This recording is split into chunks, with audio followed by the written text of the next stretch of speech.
Yes.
My phone says 7 o'clock. I'm calling the meeting to order, and temporarily I'm doing this because since Deb is going to get sworn in again, that will happen by me. So welcome everyone. Thanks for coming. And we should pledge of allegiance.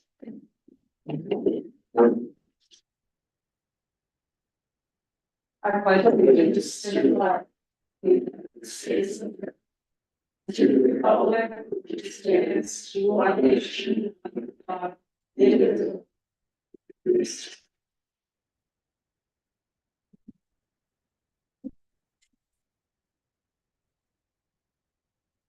First order of business is, I would, in case anyone has not seen the election result. We all know that Mike, Carla, and Deb are elected to the board. I can read you the numbers of votes if you care to know. The total number of ballots counted were 297, which is somewhat more than, I think maybe 30 more than was voted in the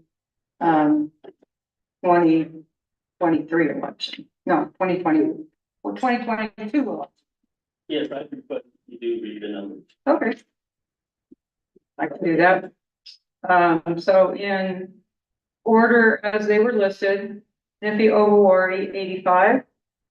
Brian Voss, 38. Steve Green, 88. Carla Braun, 209. Mike Seaver, 236. And Deborah Curley, 180. So, the next part of our order of business tonight is to swear in our new and returning members. So I will do Mike first. I can find the where to go. Well, I can read the other one anyway, doesn't matter.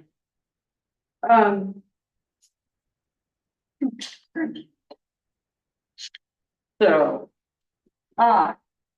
Mike Seaver, I see, do affirm that I will support do affirm that I will support the Constitution of the United States, the Constitution of the United States, the Constitution of the State of Colorado, the Constitution of the State, and the laws of the State of Colorado, laws of the State of Colorado, and will faithfully perform the duties and will faithfully perform the duties of the Office of Director of the Office of Director of the Golden Gate Fire Protection District, of Golden Gate Fire Protection District, upon which I am about to enter upon which I am about to enter to the best of my ability. to the best of my ability.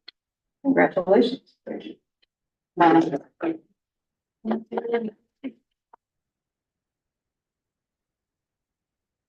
Jamie? I'm Carl? gonna do Carlos. Yeah. What? All right, your old hat. I, Carla Braun, do affirm I, Carla Braun, do affirm that I will support the Constitution of the United States, that I will support the Constitution of the United States, the Constitution of the State of Colorado, the Constitution of the State of Colorado, and the laws of the State of Colorado, and the laws of the State of Colorado, and will faithfully perform the duties and will faithfully perform the duties of the Office of Director of the Golden Gate Fire Protection District, of the Office of Director of the Golden Gate Fire Protection District, upon which I am about to enter upon which I am about to enter to the best of my ability. to the best of my ability.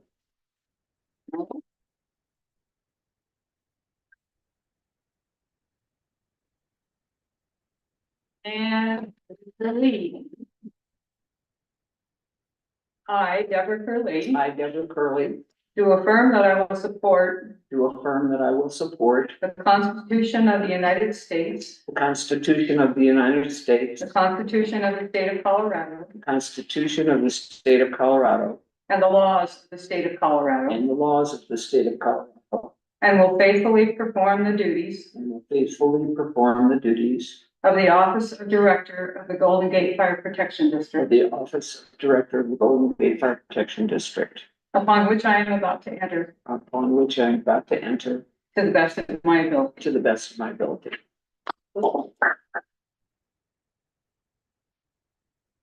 Green, you need to take a seat. Should outgoing board members get to say anything, like thank you or anything?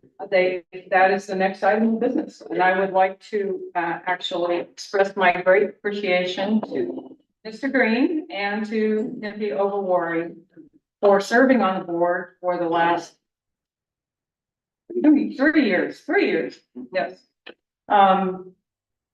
Niffy did a great job as treasurer, he was very strenuous at meetings. He worked hard at keeping us on track. And Steve also was very good at asking important questions. Whenever he didn't understand what had been said or wanted further explanation, I particularly remember the time when the chief needed to explain why we were replacing all of the breathing apparatus, and you said, Has anyone looked at the expiration dates? They expired, they still good, and that was a good, question to bring. Many others that I would probably dredge up. So, thank you, Steve. You're welcome. Very short. Yeah, Yes, you may. okay, I want to thank the voters for my third term on the GGFPD board, GGFPD board. It was an honor to represent those who voted for me. It's unfortunate that two of the existing board members and two new board members could not acknowledge that NIFI and my terms were improperly cut short by 1 month. I guess they wanted me and NIFI out. However, still be here, trying my best to honestly inform our community of what is going on with the GGFPD board. Again, thank you, and I wish the new board the best of luck. Thank you. Thank you, Steve.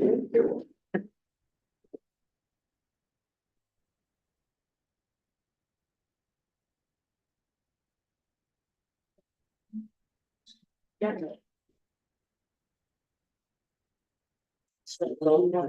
Recognition is not just. I'll call the roll until, well, am I running the whole meeting? Just, well, it doesn't matter. I'll call the roll. Can you move over one seat? It's probably out of view there.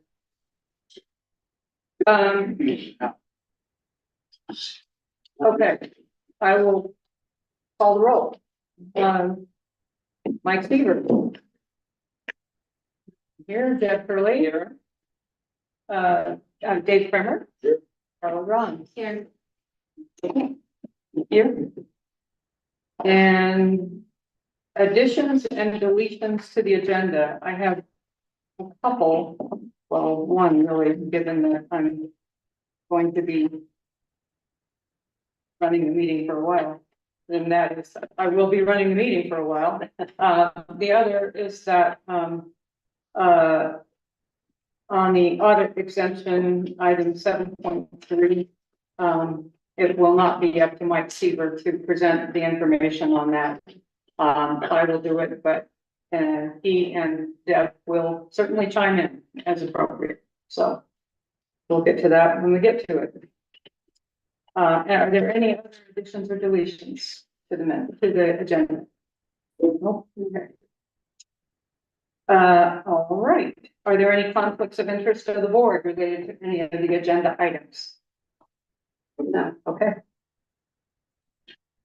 The first thing we need to do then is to approve the minutes of March 27th and April 24th. We were unable to do the March minutes last meeting because we did not have a quorum.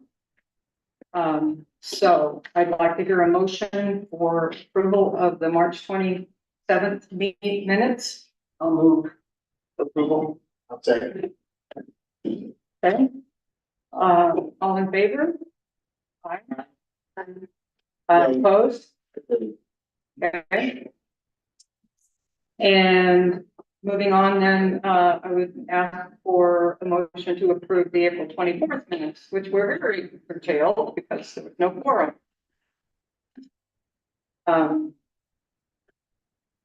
Nevertheless, there were minutes. I'll move to approve them. Okay. All right. All in favor? Aye. Aye. And opposed? Wasn't there. You weren't there, so. Right. Okay. So no vote.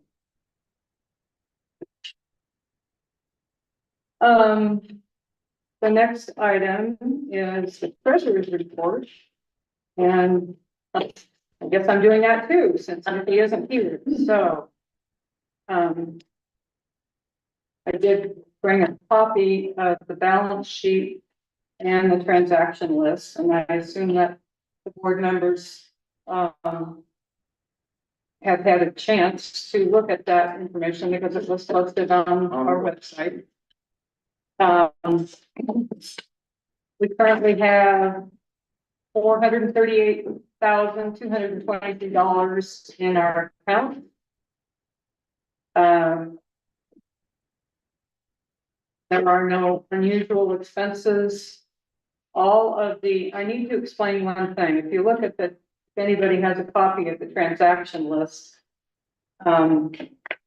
There are a number of items that are on that were reported frauds. And Deb, can you please explain Yeah. what went on with that? Yeah, it was interesting and I'm just gonna say coincidental a bit that, early in April, when the FORA request was fulfilled, I called from our bookkeeper that said, there's something that popped up on my personal credit card. And have you been shopping in Utah? And I said, no. No, I haven't been shopping with my personal, district credit card at all. So there were, 8 fraudulent charges, that were taken care of and refunded from the bank. They chased it down as best they could, and sent me, of course, a brand new credit card. So that's what those items are. And it's just notable that it was the bookkeeper who looks at all of the transactions, who caught the problem and said, wait a minute, we don't, we're running to Utah to buy stuff. That's the Wells Fargo card. Yes. Yeah, we had trouble with Wells Fargo, they were getting hacked all the time. We eliminated Wells Fargo. Well, that's the first time in 3 years, so we've been lucky. There's only It's never happened like There was also only one card that captured it, just that's worth noting, that there was not fraud across the entire, Right. just on. Yeah. Luckily, we were a little leery of it. Okay, any questions? Which I probably can't answer because I'm not the treasurer. All right, then, and the next item is the chief's report. All right.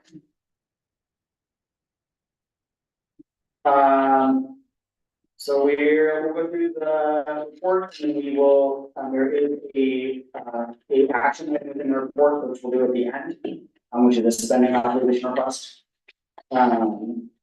So regional county, just to everyone who follows legislative site or session should know, January 27th, there was quite a bit of legislation that pertained to the district, that was either passed, or withdrawn through this whole process of legislation. More than I think I've seen regarding the fire service in my tenure in leadership in the fire service. It's quite a lot. So I just encourage people to follow up on that. There was a lot around mitigation, around codes, around occasion. There's a ton of bills stuff for the Colorado legislative body regarding the fire service. There's too much to update regarding that in this meeting. So if you're interested in any of the things that were posted in previous meetings, I encourage you to go onto the state legislative website and follow on those. Administration website. The website is completed and is ready for adoption. We have a resolution later in the meeting for action to adopt the new website, which is GoldenGateFire.gov, and begin decommissioning of the current GoldenGateFire.org. It's a very important note that GoldenGateFire.org, the URL is not going away. We will have both GoldenGateFire.org and GoldenGateFire.gov, both pointing towards our new website. We will just decommission the connection between the URL and GoldenGateFire.org to the current website, which will become the old website, and it will then point to the new website. So that's not going away. The URLs for our Gmails are not currently going away. If we switch over to a government Gmail account with setup, which we may in the next couple of months as a cost saving measure, and we can get a little bit of savings through our Gmail account with the state. They may have to switch to the Colorado.gov. But as of right now, we made sure that GoldenGateFire.org remains. So that's good. I hope everyone's been able to preview it. There was links in the chief's notes or the chief's minutes for both websites, the old one and the new one's definitely a significant step up from where we are right now. It's got updated photography, updated list of firefighters, it's got updated information that was regarding our permitting process, a bunch of things on the old website that are outdated and need to be updated, and they've all been. The big one is coming up, big event is our slash collection. So we are restarting the slash collection for Golden Gate Fire. It will be hosted here, it'll be at Station 83 and the Grange. It'll be one day only. It's gonna be on June 28th. And we will start collecting slash at 9 AM and we will stop at 3. We're gonna be accepting slash only, so no bag with pine cones, no pine needles, and no logs over 6 inches in diameter. We don't want, folks coming down and bringing, their big tree bodies, and we definitely cannot deal with extra, black plastic bags of pine needles that people have ripped off the property because we can't dispose of them appropriately with the county. So we need things that are coming from the slash only, so intact slash, they can be put through a chipper and multiple. Next thing that's same trend there, we're talking about standing up our mitigation team. We're in the beginning phases of standing up essentially a whole new division, which we've spoken about at meetings before. We're gonna be calling this a mitigation and risk reduction division. There are several interested parties that are from inside and outside of the fire district that have formed or expressed official interest in forming a committee to help us stand up that division. I've been in contact with them. I'm hoping to have them begin meeting in June of this year, so next month, with the intent of officially setting up the division by August 2025. In tandem, we did find out earlier this week that Jefferson County was approved to drastically improve and grow their own mitigation efforts and teams and their whole wildland fire division. They're having upwards of 30 FTEs to help grow that division, and that will include improve that will hopefully be able to help our efforts here within the district, but they do not replace. We still have to be standing up our own division in order to get work done, especially when we look at the volume of work that needs to be done through the CWPP process we've seen. So that's just a side note. We'll probably hear about this stuff from Jeff, though, is a really big positive thing for us and all the other fire districts, but it does not replace our need for risk reduction and mitigation division. Okay. Grant projects. So we have the website updated. Once it's adopted by the board, that grant process is now completed. We will refile that as a complete project with SIPA, and we're done. We are also going to look at applying for another SIPA grant to potentially look at having a CWPP storyboard to our, which is an additional website that is tangential to our own, that essentially allows an interactive experience for someone to be able to access information that comes from our CWPP. And we have final quotes for that from our contractor, and which will be applying to that SIPA grant to be able to try to get that storyboard addition to our CWPP. It's a really good thing for community to be able to access. The Fire Safety Disease Grant, which was 30 sets of tech gen for wildland and EMS, we actually brought that down to 27 sets in order to not eat into the overage that came from that additional 30 sets. It's going to eat too far into the PPE budget, in which we needed to purchase some uniform items and some additional wildland, basic wildland PPE. We brought that back down to 30 sets or 27 sets. We did that after I sent this for publication on the website. It is awarded. The folks were fit for gear in mid-April. And we just got our final proof and approved our proof for that year yesterday. So that year will arrive, we're thinking, at the end of July or early August to be in service for us. The final wrap up of that. And that was from a grant. That is from a grant. It was just to clarify again, so we had originally gotten the grant for 30, which was our initial, when we applied for the grant, that's how many people we had from our initial hiring process. And then we had folks that had stepped away when they realized after we gave them their offer that they couldn't fulfill the requirements that we needed for them. So that's where the number is off by 3. And we, instead of bringing on in those extra gear, we needed to bring it down to just have what we have in the district. So all the firefighters, all the operational staff will be getting gear. But we are, so there's no one not getting gear because of our reduction, we just won't have any extra on top. That makes sense. But now we have a spec we can order when we do bring in new folks, and it's not an incredible expense, like PPE. So we have a spec that we can, and a vendor that we can work with, people, as they come in. So, still very good progress. We're all still on a little bit of the slow side, with 22 calls a day for 2025, we definitely started to pick up last month. We're definitely seeing an uptick in our use of our backcountry areas and also on the roads. Operationally, there has, I think I have heard from several people this week, of concerns of an increase of street raising up and down the canyon and on Crawford Gulch in the last, 12 days. Was that's the first time I heard about it. It is something that's been noted and been, that the local law enforcement partners are aware of. It's a long-term problem, but we do know there's concerns regarding it. We have my apologies, I got lost there. We are expecting our call to start significantly increasing as we enter these warmer months, especially as schools get out tomorrow in Jefferson County. And with school mines now being out and the park utilization is increasing dramatically, even as we pass this evening, it was for the parking lot significant. Lieutenants have made progress in upfitting the 2 UTVs.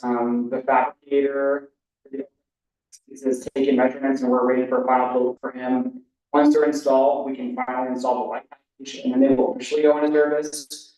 We did make the decision operationally on Wednesday or yesterday with the command staff that even with the basket and the lights not installed, we do have enough people that are trained on it on those units that if we had all that was on the far side, White Ranch or our reaches of Centennial Cone, that we would place those units into service on an as-needed basis. They're just not going to be an immediately available asset. It has to be approved by a officer, a lieutenant colonel. So that is just kind of a quick note on those, but they should be done pretty. Implementation of for our communications project will begin in June. If you remember in the last board meeting, we discussed that we were delaying that because of the availability of a new hardware that is going to be waterproof and field ready at no additional cost. So we delayed the implementation by 60 days in order to obtain essentially a much better hardware option. So we decided that not having it available to us for those 60 days was worth it for a longer lasting and more durable hardware. They do come available in the first part of June, and our plan with AT&T or first is to get them as soon as they're available and activate the contract and have them here for us. So I'm hoping that by the next board meeting that we will have one of them. See. Let's see here, personnel. We have an operational staff of 28, that includes myself. We have staff. I separated this out a little bit differently from previous. We have 2 firefighters that fill a dual role as support staff. So we have 1 firefighter that fills a role as a bookkeeper, and we also have 1 firefighter that fills the role as the chief's assistant, as well as our weapons. And then we have 2 people who are single role support staff that are outside of the district, or outside of the operational staff. We also have 1 active duty operational staff on military leave. Training. Firefighter Monica continues to do very well in UT school. Probationary firefighter Gemlau is actually almost done with Fire Academy. He takes his practical and his written final next week, I believe, but they've gone through their performance. We got feedback from the academy administrators and he's doing exceptionally well. So that's great to hear. The wildland field day as well as the backcountry field day were very, very well, went very well. They're also very well attended. In addition to our open fire, we welcomed members from Jefferson County Open Space, Underlying Fire, Open Fire, and Pleasant View Fire into those training events. The CWPP, we're currently in the project planning phase of CWPP. There are two different types of project plans that we're working on. One is a physical place-based fuel treatment project for our station. Another is a capacity building project. So there's two different kind of rounds of projects that we're building. So the initial workshopping around the physical place-based mitigation project has been completed. And now we're starting to work on the there's a fuel, bar. The capacity building of the district. So essentially that's things like how do we better implement our mitigation tactics teams, education, things like that. So if we need large water capacity, that's where that comes into play versus these are the mitigation treatments that need to happen physically within the district in order to protect our egress pathway, the landscape scale based off of our, the pods and all different kinds of things that we look at when we make decisions on this is what we're going to target for movement in the next 5 years. So we're shifted from one type of project into the next. Huge thank you to all the partners that participated in that project workstation and mapping process. We had all of our outside partners that had come in to help us with that, including Jefferson County Open Space, Rangers, the Forestry Division for Jefferson County Open Space, our power partners or energy providers, Clear Creek Watershed Alliance. There was a ton of people here for that, and so thanks to them for stepping up and allowing opportunity to us to do that. Final thing I have is our spending and budget authorization request. We did, as we mentioned in the last meeting, we did successfully sell both the UTV and the trailer.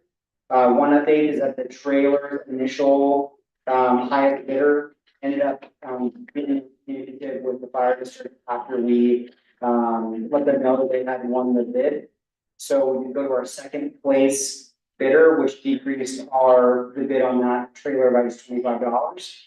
Our total income from both the trailer and the UTV was $7,225. So it was definitely a good move for us to do that, and we do have enough money to cover this next request, which is the purchase of two 20-foot containers from Drybox that will be placed at Station 81 and 82. This is a purchase of containers, and it's not a lease. We will own these containers. And we will be putting them at Station 81 and 82 to house the UTVs, also functioning as dry storage for things like hose. And then we've actually further developed this idea where eventually we'll be able to do metal fabrication on the containers to use them as future training props. So hopefully being able to use them for ladder practice, potentially looking at creating a roof prop, some other things that we could do with the containers that allow them to be a training prop as well as storage for us. The price of those containers, like I said, was offset. It did increase a little bit based off of our very initial quote that we got earlier in the year, just due to availability of containers nationally. So we had to get a live quote, and that quote was then sent to you guys, and so that is attached to the chief's report. So I do need a authorization for spending to purchase the containers and have them placed at Station 81 later. And the money you made from the sale of the trailer and the other UTV covers. Yes, ma'am. Yes, I think it actually covers it. A little tiny bit of surplus.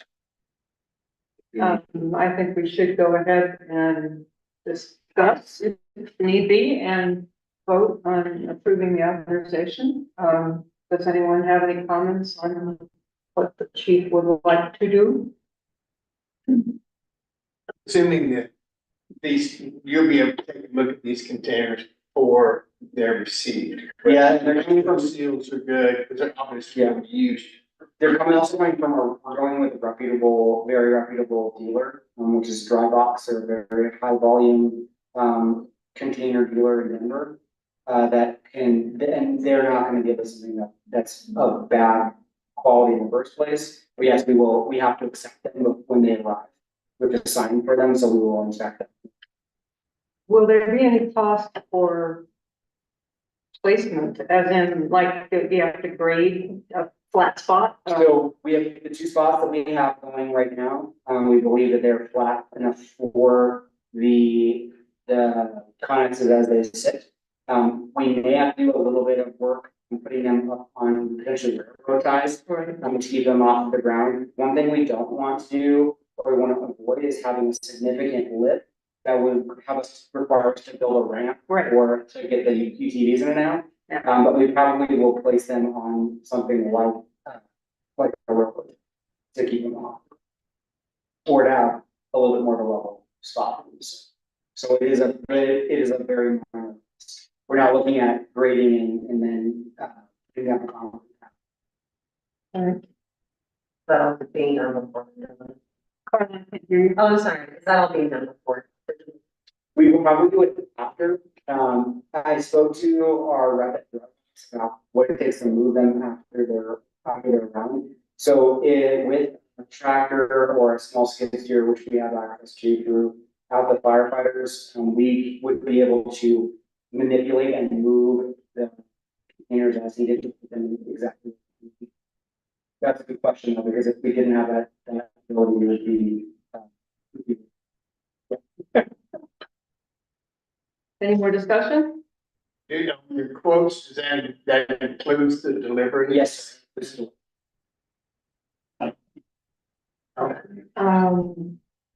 I move that we authorize the purchase of the two connexes. For a second? I'll second. From Carl? Is there any further discussion?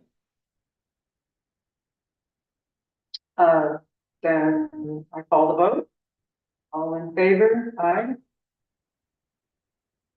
Sorry, Dave. unanimous. Thank you. Thank you. That'll free up some operating room inside the station. Yeah, allow us to do some other projects that we're looking at. Thank you for that. Especially like in future actions and events, this is changed a little bit, so, next 3 months, operational connectivity project, which is the hardware and software regarding our connectivity to the cab and tablets / day. And then, standing up the volunteer mitigation division. The other thing I'm gonna put in there is that we are also going to be partnering with, Bobby Allen and Common Spirit to host a CPR and first aid training here at the range. It'll be Saturday, July 12th. And we'll have more money, or not more money, more, let's leave it top of, wrong track there.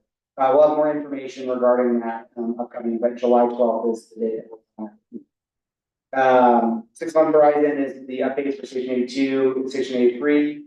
And then none of the strategic concept provisions have changed, but there were some changes in that. That's all I have.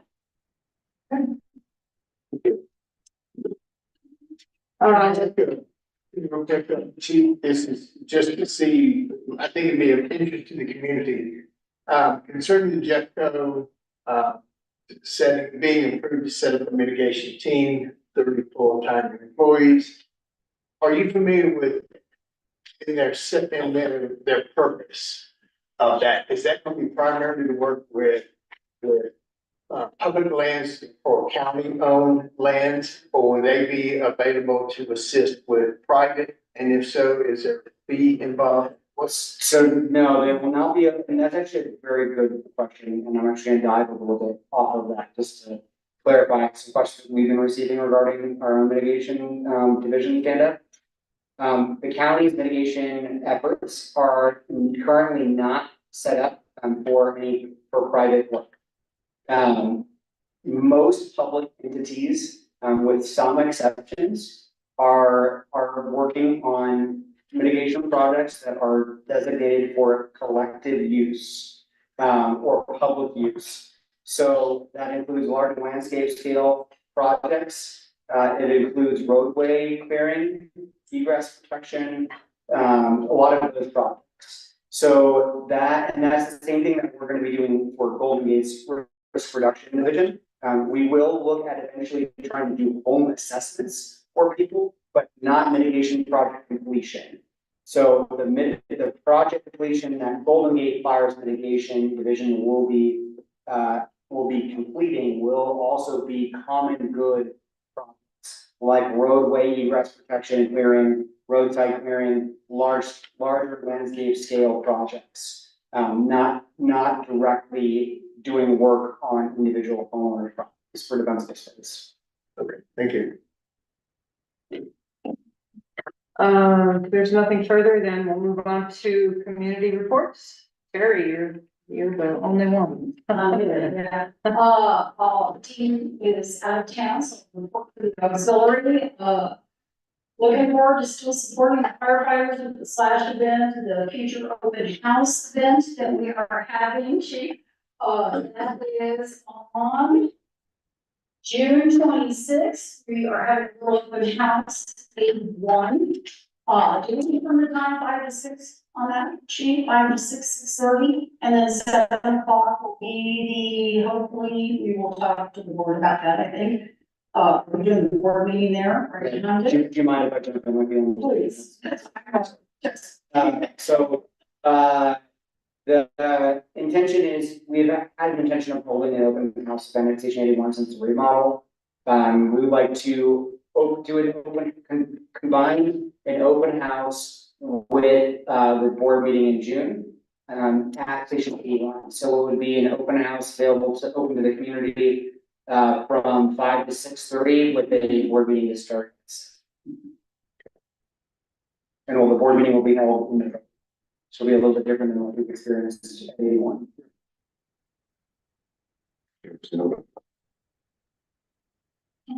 Is there any issue that are you guys comfortable with us doing that as part of the board meeting? No problem. It's just a notification problem because it's deviating from the schedule. Yeah, we'll put it out on the website and then we will, can also do something through social media to make sure that's.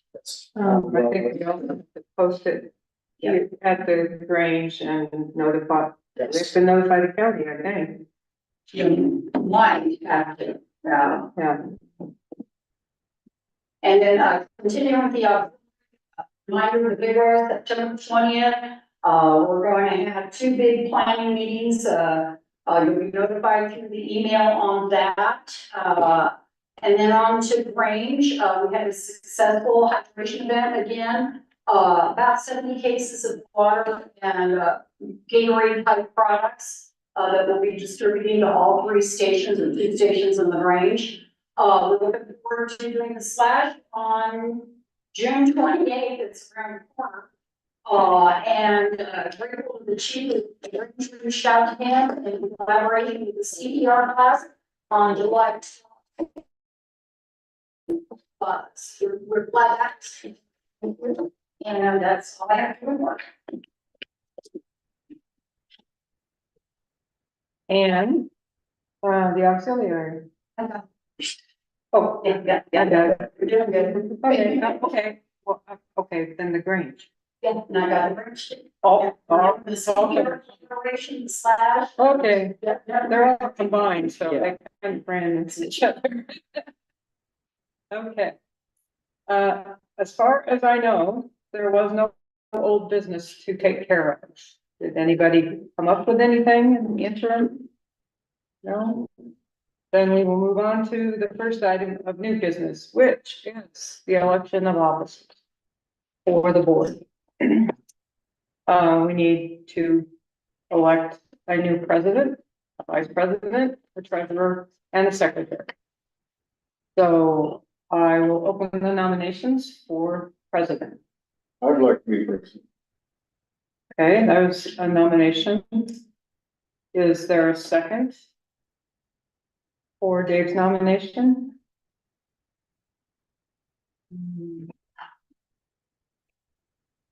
Does there have to be a board member? Yeah. sorry. Do I hear another nomination for president? Nominate. Yeah, I think she's done a fine job. Thank you, thank you. I will second that.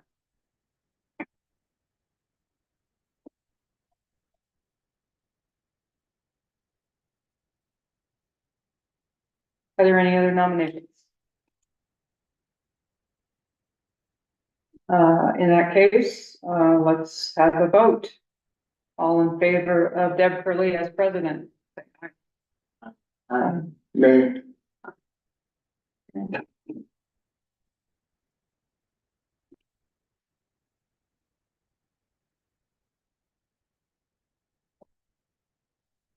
Want to take over? Do it. I would like to open nominations for vice president. And I would like to nominate, Mara. I would say. Thank you. Any other nominations for vice president? I'll call the motion. All in favor of Mara as vice president? Aye. Aye. Nay. Thank you. And let's go to, position of treasurer. Open nomination for treasurer, and I'd like to nominate Mike Seaver as treasurer. I second that. Any other nominations for treasurer? I'll call the motion. You have a second there. Yes. All in favor? Mike for the treasurer? Aye. Aye. Aye.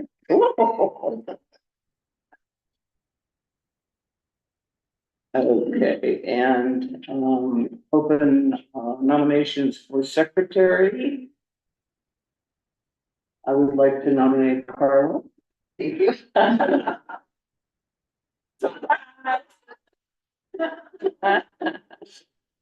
Do I have a second? I'll second that. Okay. All in favor? Aye. Aye. Aye. Aye. Great. We have officers.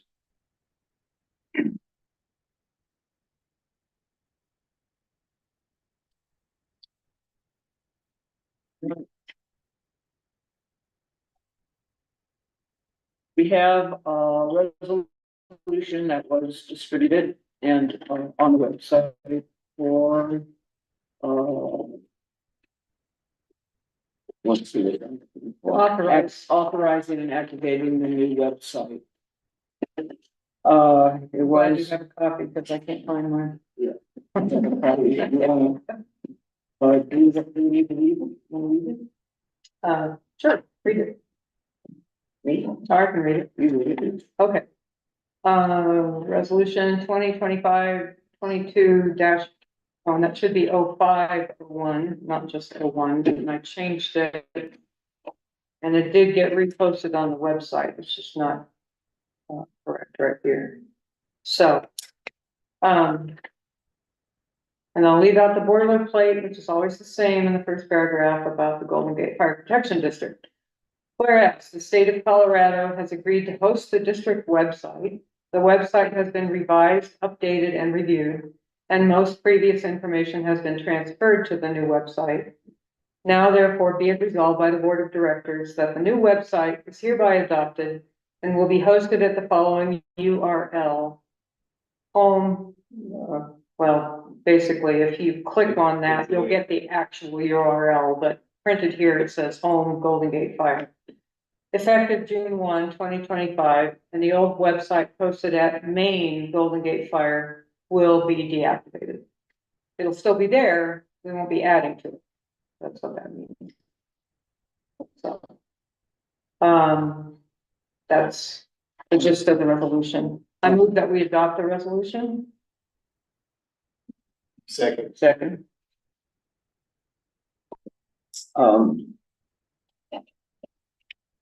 This needs a signature, so we'll need the corrected one. Oh, you printed the I one? printed before. Oh, okay. Okay. All right, well, we'll print it out and you can print it out again. Fine. Yes, okay. So motion is made, I'm sorry. Motion's made, and Second. I made it, Mike seconded. Okay. All in favor, unless there's discussion? All in favor of the resolution? For the website? Aye. Aye.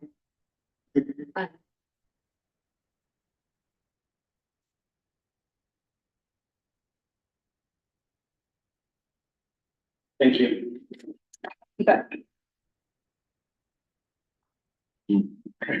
Audit exemption, and financial review.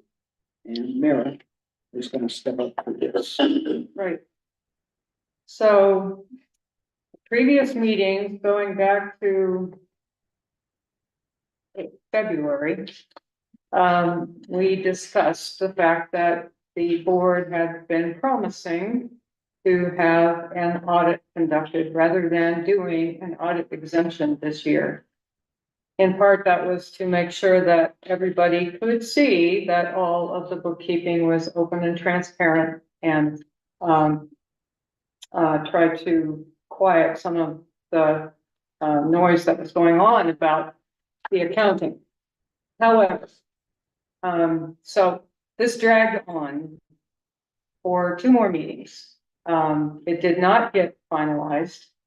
Finally, I think it was in the middle of April, I contacted the company that had given us the lowest bid, which was 8,700, I believe, or 8,300.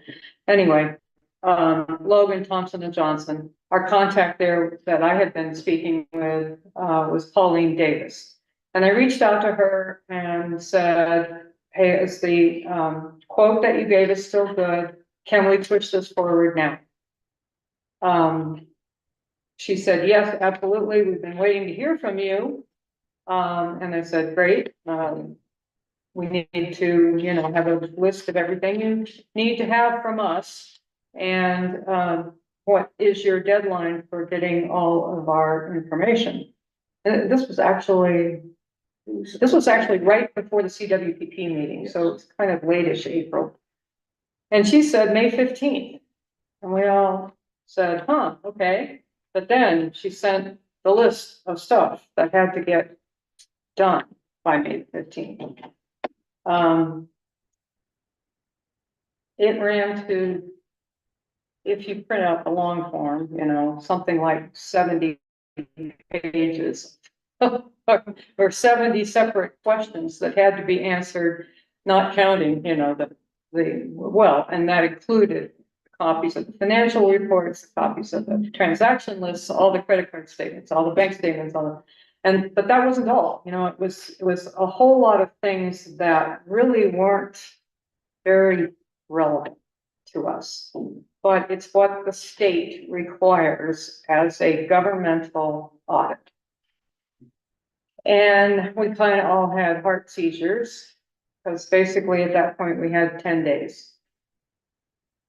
Or maybe it was 2 weeks, whatever it was not enough time. The bookkeeper reached out because he wanted to know if he would be able to handle most of it, or would the accountant have to do it. And given that he had been the initial recipient of all the reports and statements, would that be okay? And she explained that that would be fine. However, she also went on to say, I don't understand, why are you doing this? That's what she said. She went on to so he explained the rationale for why we were going to do an audit this year. And she said, I don't know of another Front Range Fire District that is going through this. They all, without exception, do audit exemptions because it is such an ordeal. And you are qualified to do an exemption because your income is simply not high enough to trigger the mandatory audit. So I really recommend that you do that. And she went on to say then that we have alternatives for you. And so they provided us with other forms of an audit. Essentially, we can define, we can describe what we want to have reviewed, what kind of report we want. She will look at all of the finances, she will look at all the statements and accounts, just as she would have for the formal audit, the governmental audit, and put it into a report that everybody can refer to. And that is called a review, a comprehensive review of, and I'll read it what it says. Reviews offer you a comprehensive evaluation of your business's venture data. During a review, our CPAs will examine your financial figures to ensure that they're accurate across your record-keeping channels. And basically, they then, once they've done that and provided us with the review, they will provide an assurance that your data is accurate and aligned with generally accepted accounting principles. And she will do it on an hourly charge, and it will be a lot cheaper. It depends on how many hours and how many things we ask them to do. I She'll can't- need, she'll I need can't to, give you a they'll number. need to submit a proposal. So we will get a proposal from, we will provide them, what we're saying, what we're suggesting is that we do immediately do an audit exemption. And then we request a list of items to follow general accounting practices. She and others in the firm will review all of that information, all of the statements, all the accounts, all of the account statements that have been produced over the last, well, in 2024 and possibly up to date if we ask her to do that. Provide a report, and what we'll essentially make a list and say, here's what we want. What's your estimate of what this would cost? And then we will have to, vote, we'll have to authorize an expenditure. But given that we'd already authorized an expenditure of what their original bid was, 8,700, it will be less than that. So, that is, the explanation of what's going on here. What we would like to do tonight is to authorize producing the audit exemption for the year 2024. Question? Can I have a question? Sure. Oh, did you give all of the board that information about what it would take to do a big audit? I did not, because I I didn't, think you should. fine, I'll be glad to send it to everybody. It's But 80 pages long. it's 80 pages long. Well, Yep. do you feel like you need it for, I'm happy to send it to everybody. before you make a decision? Oh, yeah. No, we haven't got a proposal back. No. So, yeah, we'll send it out. You can see for yourself. But the bottom line is, we can't, obviously, we're already past their deadline for submitting all that information at this point. So in the future, if this board ever wants to do a full governmental audit, we have to start in February. Yeah. To gather all the information. That's how long it's gonna take. Yes, Terry. It sounds like you got a lot of education on what to do with these audits. And now in light of that, and in light of no proof of ever being produced, about discrepancies, with our bookkeeping, I'm just thinking, you got an accountant, you got a bookkeeper, you got a good board due diligence, you park everything on the website. And to spend these types of dollars for less than 1% of unsubstantiated complaints about bookkeeping, I think the board should really consider the whole thing. There you are. Well, we need to define what we are going to ask them to do. And get a cost. I think that's going to be the most important part, is understanding what are the priorities. Dave, you're going to have priorities, you want to make sure, I'm assuming, yeah, in previous meetings, that you want to make sure we address. Has there been transactions that should not have been made, are they properly categorized? Is everything in line? And so I think we as a board, need to understand what are those priorities. I agree with you, Meredith, we've already missed the deadline, we aren't gonna make that, and as a volunteer group, trying to push that through in 10 days or 2 weeks, would not have been able to. So, That's why you want an audit before I touch any of those books. well, and that's what we're talking about, we still want to have an audit. We want to understand what are those priorities, make sure we cover those priorities that's concern for the board as well as concern for the community. And then be able to get a price. Is my, which would be, of course, moving ahead with filing the exemption. Even though I haven't read through the document, it now becomes a point to where we can't satisfy. So I think second, we need to set up priorities. Can I add a little bit of context for you guys? Yes. So if we do not file an exemption at this point, or have the audit file, which at this point is not, our tax funds will That's right. so our operational funds will be called in the budget.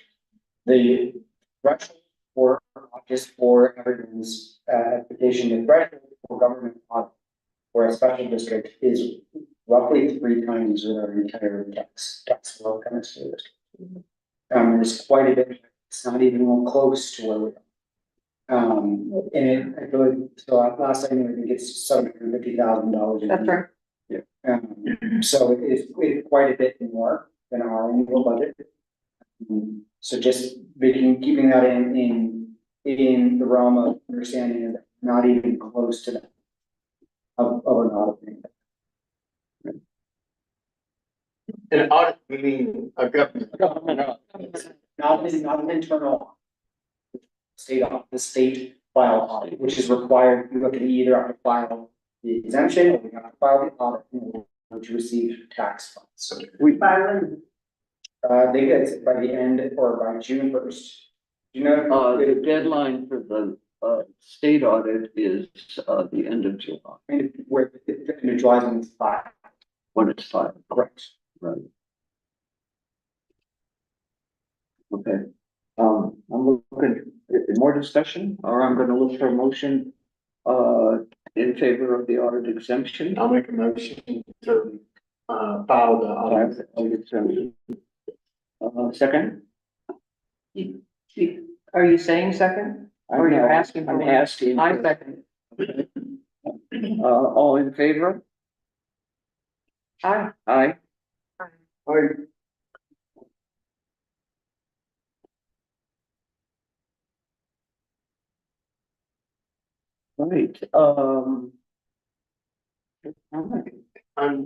Who will file the exemption? Who's responsible? Our accountant, and luckily we just did, we were way late with that one.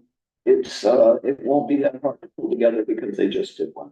And the due date for the audit exemption was the end of the month, so we're late. But the state is always late.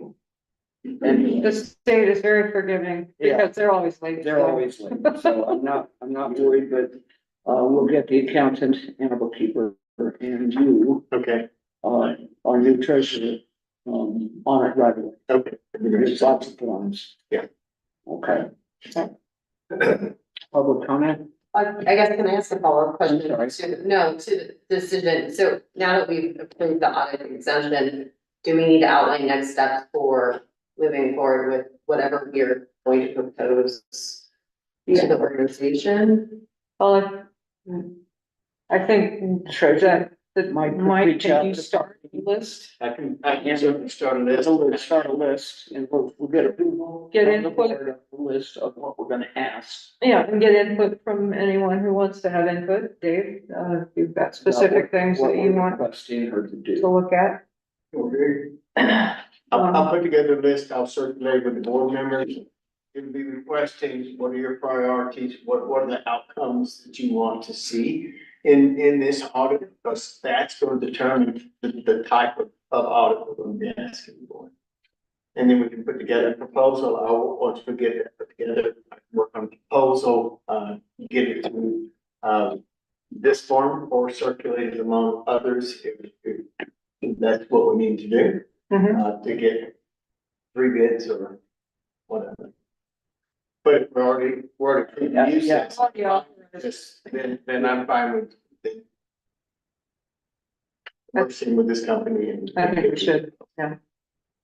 We forgot the email policy. It's right here, so. It's not on the agenda. Oh, Let's back up just for a moment. there should have been, I guess, an item on the agenda for the email communication policy, which, the board instituted.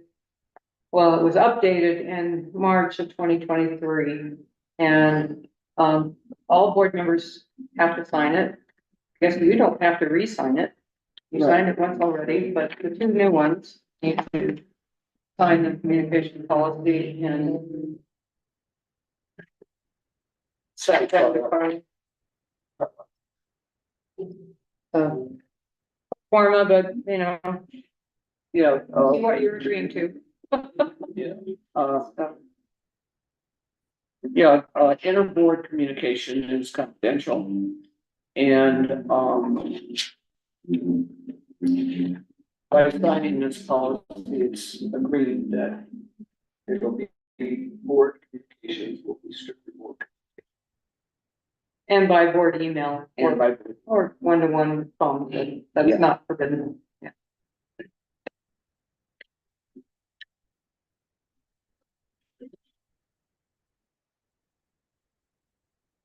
All right, so, Return this at any time, is what I'm understanding. you can sign it tonight if yeah, you're, you can sign it, please. if you're fine with it. Yeah. Yeah, it's kept on file. And maybe the statement that's on the bottom of that, you can leave it on the bottom. Right. There's a, And just copy that. they'll be- automated. emails activated, already activated. Oh. You have your emails. Oh, what? It just won't be issued yet.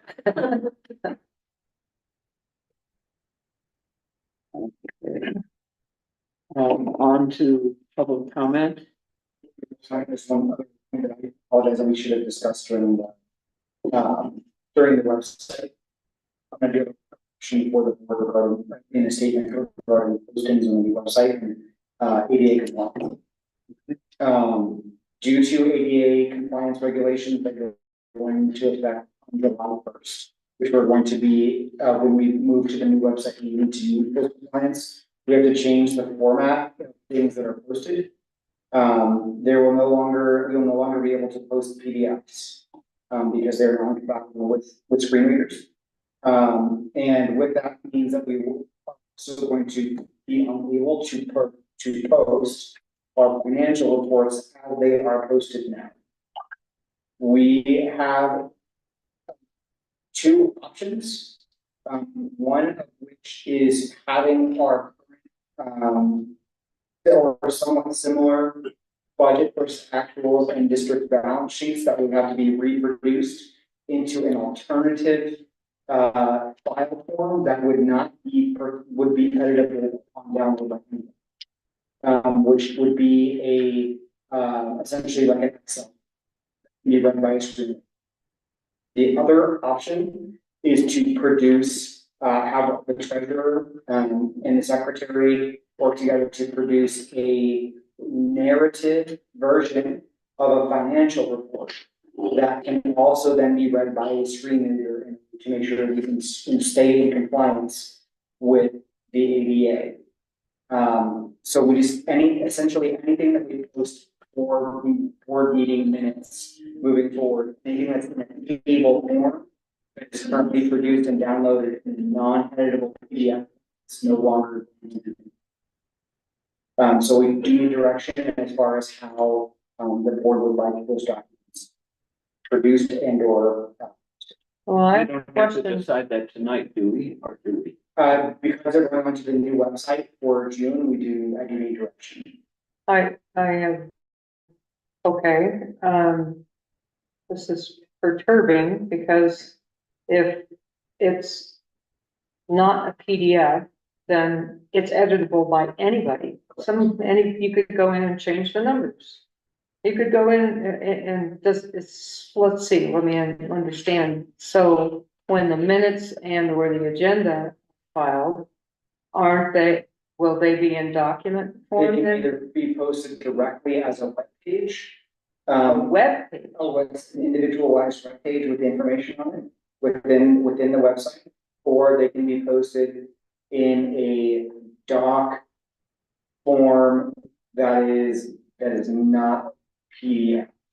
So you could lock the document for editing. I believe that's what the guidance that we have, that it's an uneditable Word document. Someone can still technically edit a PDF if someone has Adobe Acrobat. Sure, So it's not, nothing is entirely editable for That's someone true. being able to download it. But it is not the same, it's not as complicated, I guess, for someone to edit. But let's make this clear. If someone was to come and download that information from the website in an Excel file, they would then edit it for their own, whatever, they would not be able to then repost. It would just be done alternating their own document. But it does, unfortunately, we have to make a change based off of the compliance with the new law. but in theory, you could lock the document so no one can edit it. Potentially, I have to look at if we can edit, if we can lock it. You can do that. You can do that, you can lock everything. You can lock it and it's an table that you can override to prevent somebody from being able to audit. If you want them to audit, then you can enable specifically that recipient. That person, yes, that's right. So, That was Word document you sent.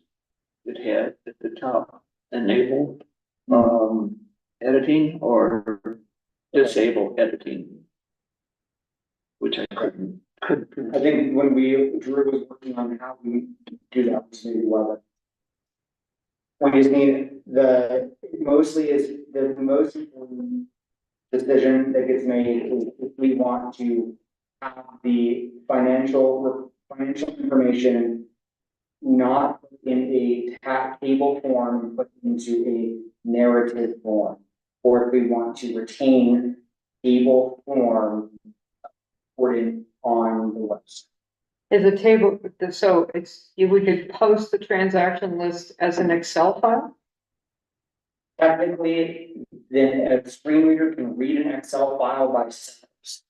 And so it's not as ADA compliant as someone who's like an auditory, verbal read of what is, the overall picture of the financial picture of the district.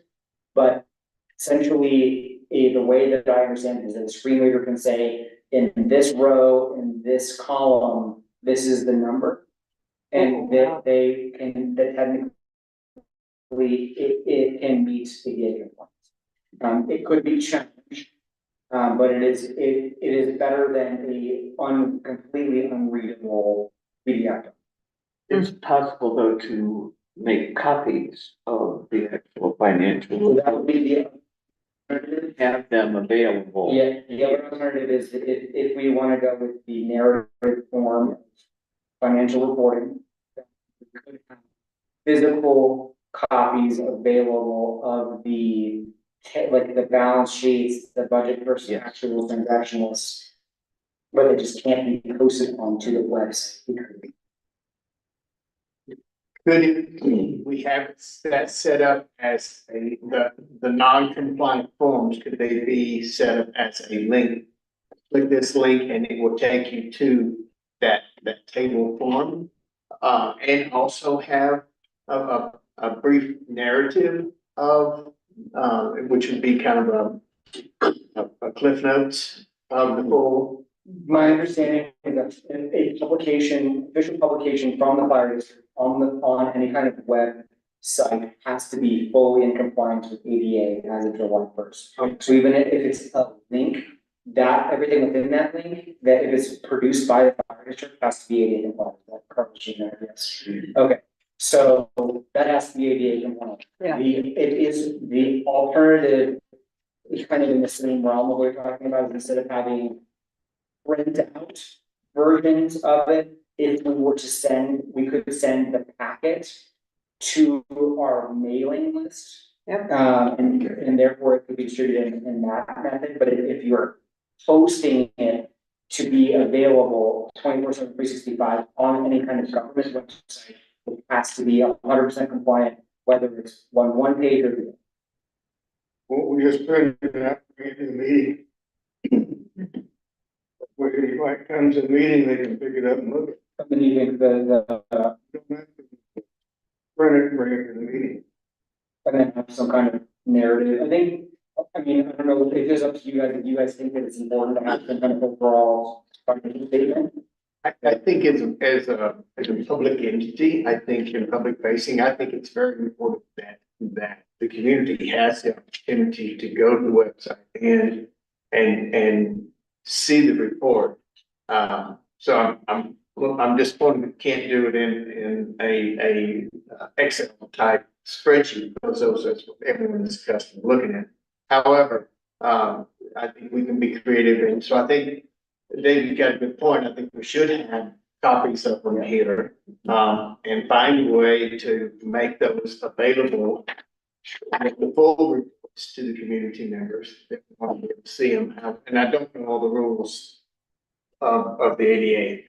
So, but I think, and figuring that out would be important as stewards to the community. And then, in working with the reports, I'd like to work with Drew and find out what's going to be the best approach to this. So that it's functional and reasonable at the same time. Welcome, Tricia. And I just want to also mention, they're working very hard on having a really workable, good email sign up on the site. And I think people will run to that site once they know that it's possible to get the financial reports. Yeah. By email would be the best. Yeah. I don't get it. Can I ask a clarifying question? How much additional work would it be on, say, the treasurer, bookkeeper, or accountant to do it in an Excel format? It sounds from my understanding, not having done it personally, that it is not as simple as just downloading it from QuickBooks in a different form. Which is what we were hoping was the case. That sounded like the way that QuickBooks generates the reports is pretty much only in the PDF form, instead of generating a separate editable document. Which would be under Excel. So if you have Acrobat, the full form, Yes. you can translate it into Word. And then possibly run some kind of algorithm that takes out the spaces and inserts returns, The problem with, again, having a table in Word is that it has to identify what's in. So even if we put the table itself in the Word. No, I'm saying, and you don't keep a table format, you just turn it into lines with returns, for each item. That'd be the only way to do it without doing it by hand. But so I think that it's just something that I want to bring to the board's attention. because it is something that we have to abide by the new law. And there will be changes to all the documents that get posted, but financial reports is the one that's posted. How are the other departments? So the truth is a lot of the other districts don't post anything. They don't post They don't financial. post financial. So, and that's Just the end of the meeting, a large majority anywhere for to get those reports. maybe posted at the station, stuff like that. Something, yeah, so I think handing them, I think that all definitely options. I wanna make sure, I think, you know, it's obviously a board decision.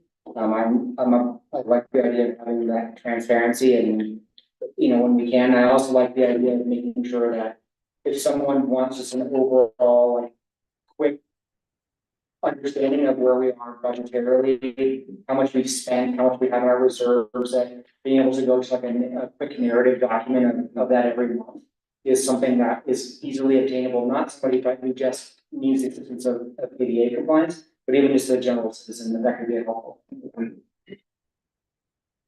Yeah, I would agree. I think having a narrative, kind of clip notes narrative is gonna be important. Narrative.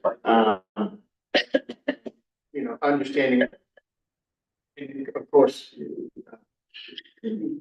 community opinion on that, do they want to see the full, reports and how do we provide access to that?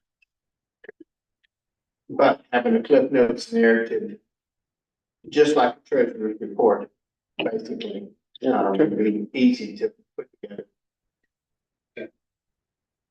So we'll try to bring copies to the meetings and we'll experiment, you'll Yeah. experiment with producing a narrative.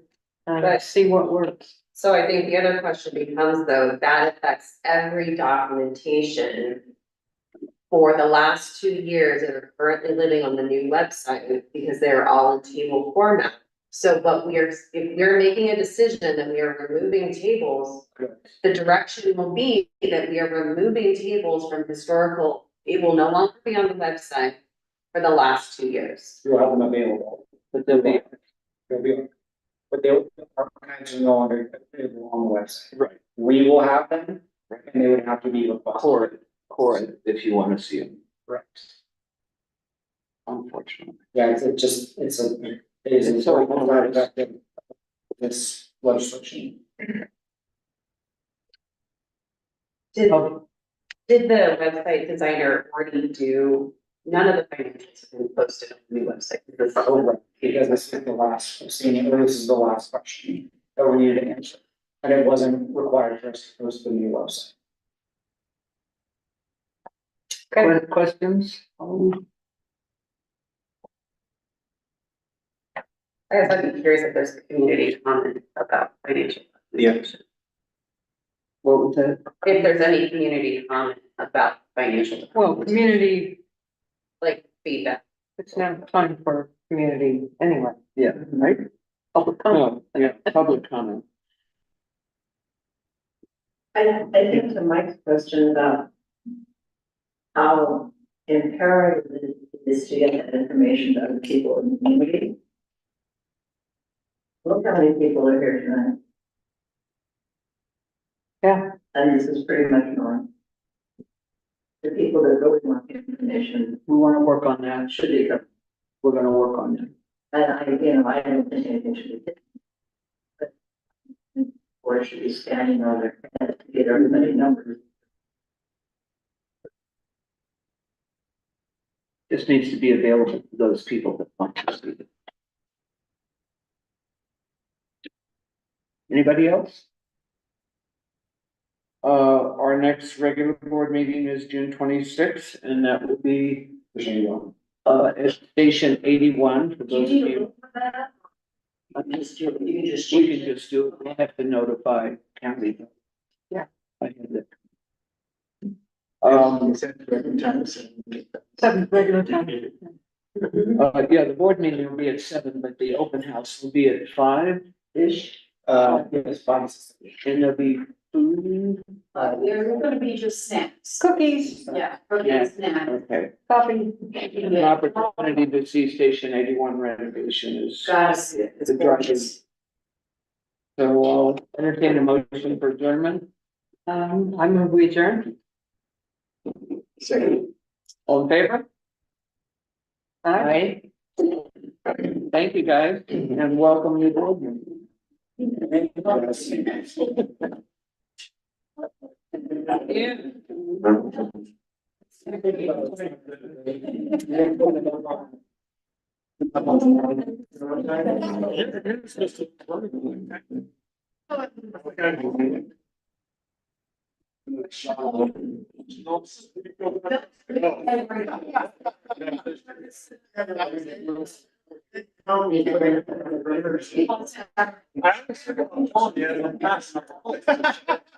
Cause I can see it now. It's like we can't do it, there's like, I was after the. Okay, you done? Thank you. Yeah.